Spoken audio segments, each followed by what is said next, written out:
This normally isn't the first thing I tell people about myself, but I am a sad music junkie.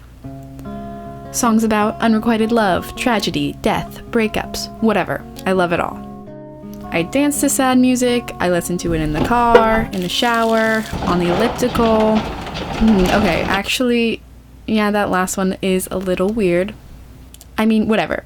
I can exercise to the sound of Adele getting her heart broken. It's fine. Just leave me alone. Anyway, the song is usually over in 3 minutes, so the tragedy fades into the next song. I just like that musicians are working through their tough times with their music. No matter the tempo, it just moves me more. Sad music has helped me through some rough patches, and I still enjoy it even when everything is right in my world.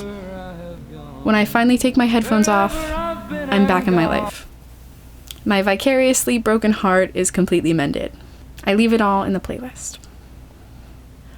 But the other day, I wanted to learn a little bit more about one of the names attached to my favorite folksy sad song. I don't know if I wish I had never learned the artist's story, or if I wish I had more information about him so I can make sense of it all.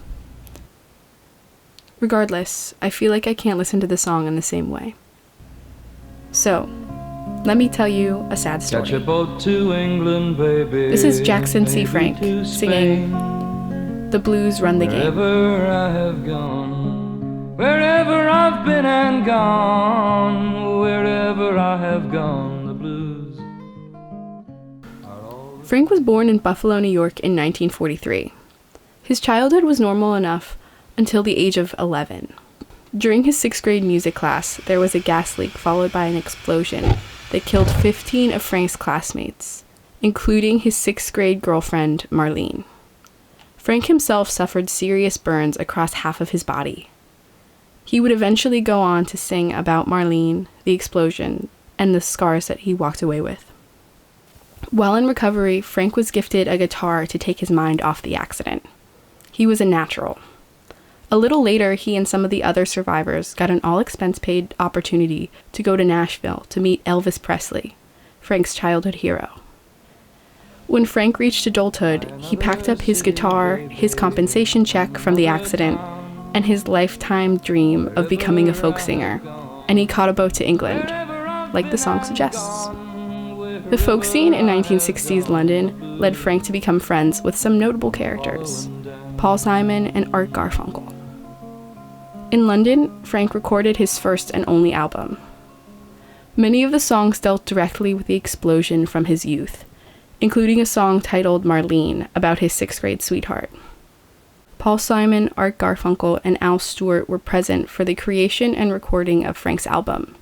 They definitely noticed Frank's immense talent, as well as his anxieties that seemed to be gradually worsening. In the studio, Frank would say, "I can't play, you're looking at me." And he would literally put up blankets so no one could see him, and he couldn't play without those barriers to keep him safe. Pursuing a music career began to take an even greater toll on Frank's mental health. After Frank's album flopped and his insurance check dried up, he decided to catch a boat back to the US. Frank started a new chapter when he moved back to upstate New York. He got married and started a family, but the blues had followed him home. After his second child died in infancy, Frank fell even deeper into depression. His marriage fell apart, and then his ex prevented him from visiting his eldest and now only child. Frank moved back in with his parents and continued his struggle with mental illness and obesity. Without warning, he disappeared from their home. He had gone to New York City to hunt down Paul Simon, to collect money that he believed Simon owed him. Frank never successfully connected with Simon, but he stayed in the city, living in the streets, and moving in and out of psych wards. Frank was eventually diagnosed with schizophrenia, which he adamantly disputed. He believed his mental break was entirely linked to the trauma of the fire and the scars it left behind. Frank stayed on the streets for several years and continued to be in the wrong place at the wrong time. In the early 90s, a group of kids in Queens, New York, decided to prove their toughness by testing their gun out on a homeless man resting on a bench. The gunshots permanently blinded Frank in one eye. In 1999, still living in destitution, Jackson C. Frank caught pneumonia and died. Whenever I throw them dice, wherever I have played the blues, have run the game.